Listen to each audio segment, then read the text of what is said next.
Hello, my name's Aaron G. Thompson. You might remember me from GhostCrier.com. We're a place we're a full functioning unit. Check us out. The year is 1912. We're in Villisca, Iowa, the home of J.B. Moore. So what really happened on that dreadful night? I've got the real story, the true events, pieced all together through the known evidence of what we've gathered. So let me share with you the true story of what really happened that dreadful night in Villisca. There's a guy on the phone with us right now. Can you say his name?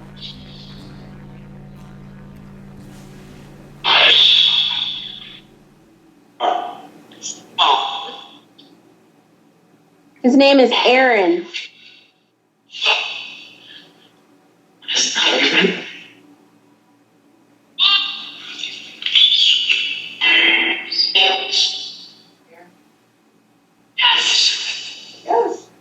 Thanks to current paranormal investigation, ghost hunting tactics, and equipment, we were able to actually have a conversation with those who passed on site, doing video chat with a team there, some friends of the Ghost Crier unit. And they invited me into a session to kind of go over with the rest of their group on some specific tactics, as well as do a spiritus session. So here's what we got out of the session, everyone. All right, hold on, we're cutting out here.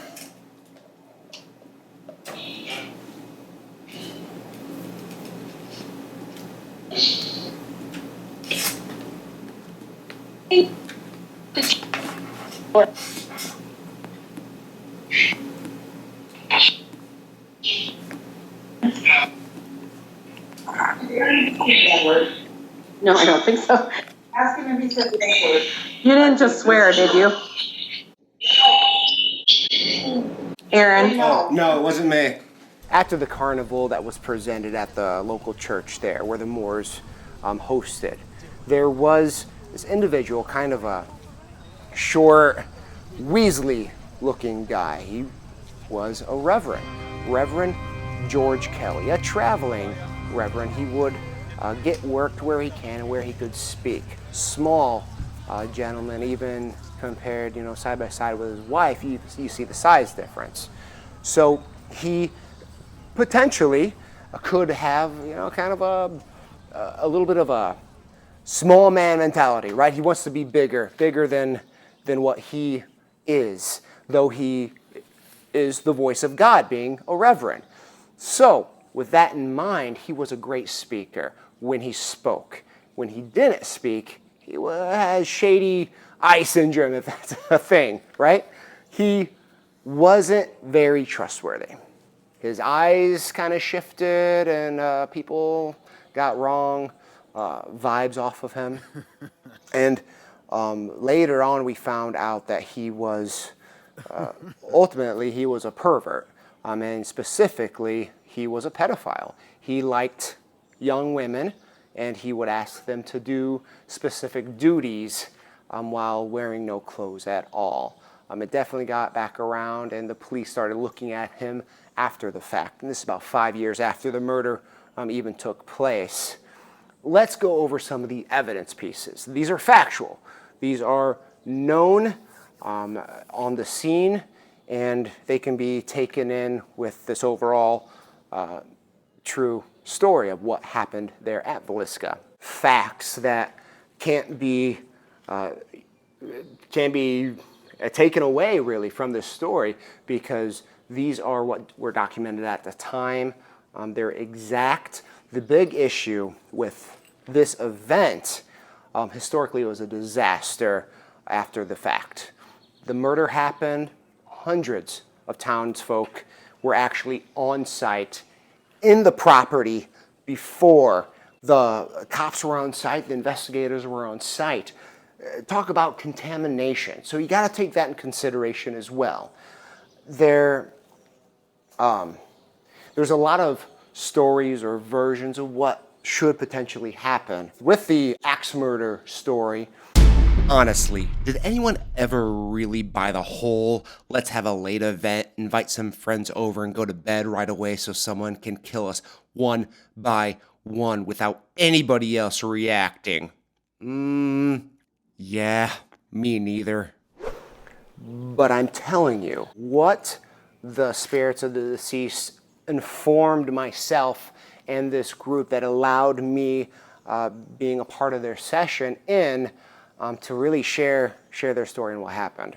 How did the murderer get into the house?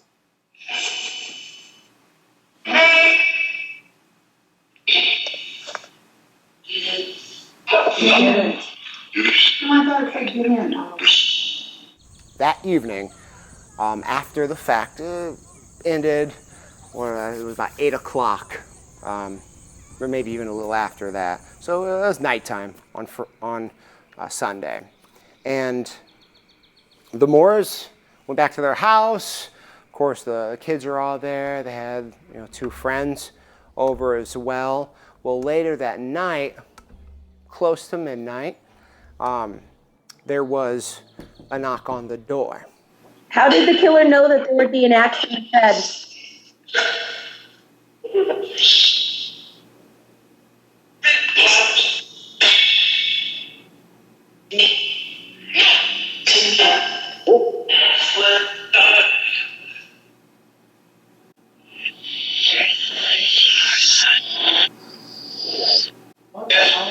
That was a big one, but I couldn't tell what it said. Herman heard this knock. Mind you, everyone was getting ready for bed. Maybe some of them were kind of in bed, but they heard this knock. It was... They're talkative now. I say ask for the name, see if they spill the beans. Can you tell us the name of the murderer?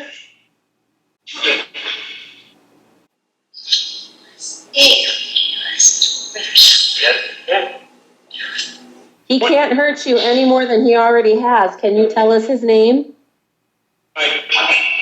It might twice.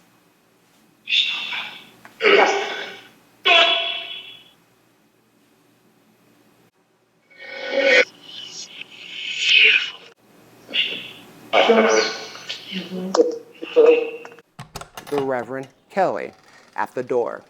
What was the killer wearing?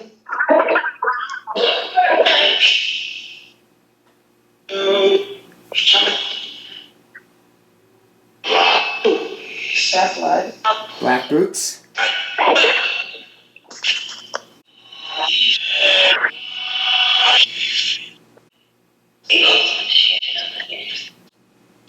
Something about nervous.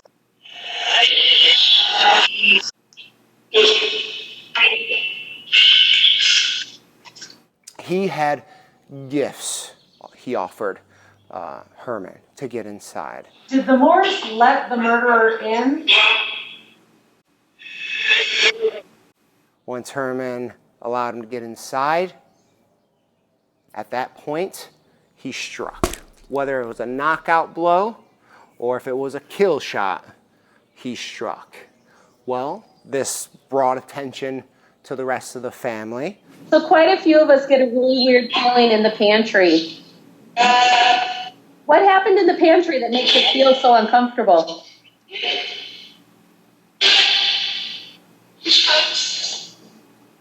George Kelly actually ran into the kitchen where the axe was. Thank you to Sarah for doing some maintenance on it earlier that day. And I'm not sure what type of maintenance it was, but from what I gathered, she is the one who pulled it into the house for whatever reason.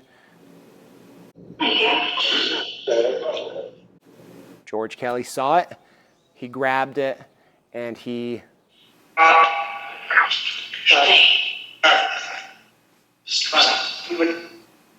got some kill shots in there. After he slaughtered these individuals. Did you hear a voice that told you to kill this family?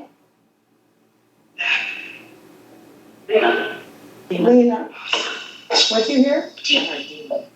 He actually drugged them to their beds. He positioned them into the bedrooms and put the blankets over each of the bodies after, of course, hitting them many, many times over with the axe after they're dead in the bed already. Two of the girls were hiding in the home still. Lena, tell us how he found you. Hide. That was almost before he got done speaking.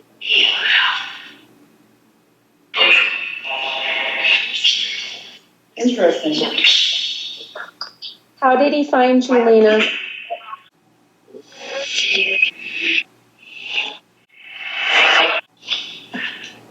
One was hiding in the closet, the other one was... Was one of you hiding under the bed?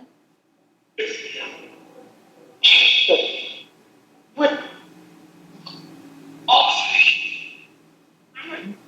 Where were you hiding?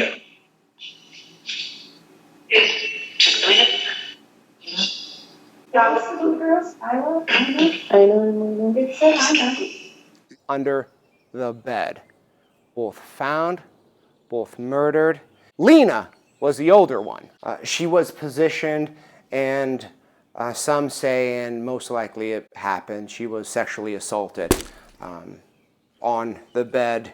I'm not sure what capacity, but there is unique positioning towards her specifically. He, of course, went downstairs, grabbed a bucket, filled it with water, and started cleaning the mess downstairs and any trail that might have came upstairs around the room. Of course, cleaning a little bit of that axe and leaving it in one of the bedrooms as well.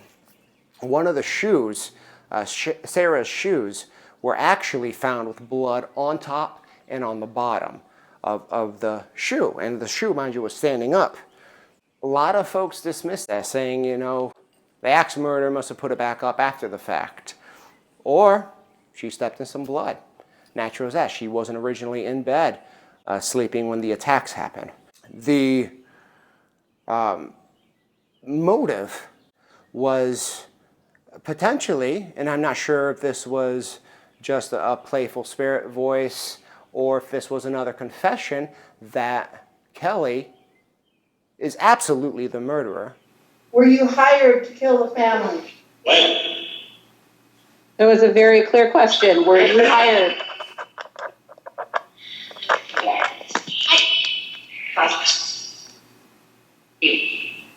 $5 steak. And he was paid off $5. You got to think, he's a poor traveler. So $5 back in 1912 is about equivalent to $120 today. That's a lot of money for someone who has nothing or very minimal amount. And of course, he had to get a train ride home, what, at like 5 in the morning.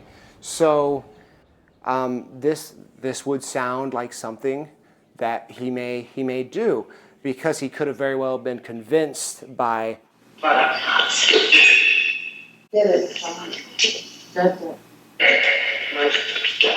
father, by someone who's higher up. Do you think he might have said senator?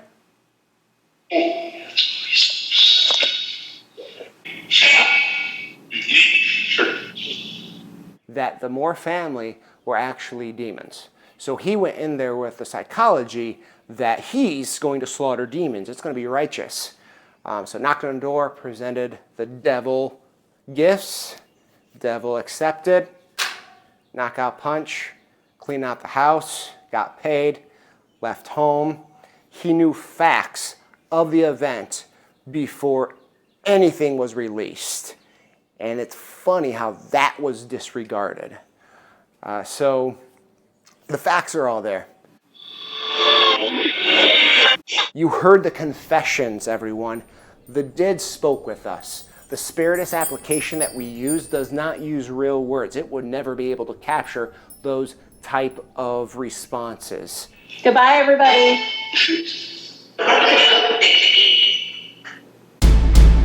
Thank you, everyone, for watching our interpretation of what really went down that dreadful night at the Villisca Axe murder house.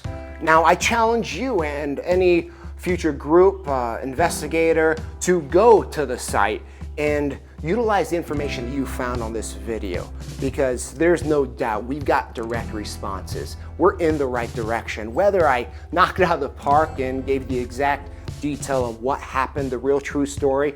I guarantee this is the most true story that you guys ever heard regarding this incident.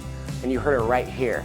GhostCrier.com, follow us. If you believe that we're doing something that you want to support, go to patreon.com/GhostCrier.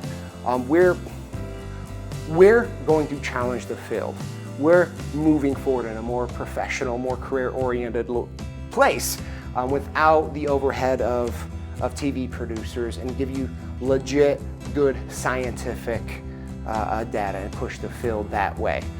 Follow us, our links are down below. We love you guys, thank you so much. And a huge thank you to Kelly and Pat and the rest of her team and her friends, her family, for letting me join that Skype call or that video call with them as we did that session.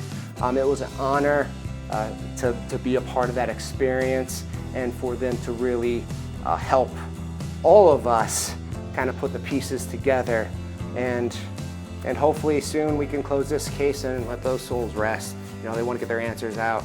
Guys, you rock. Peace.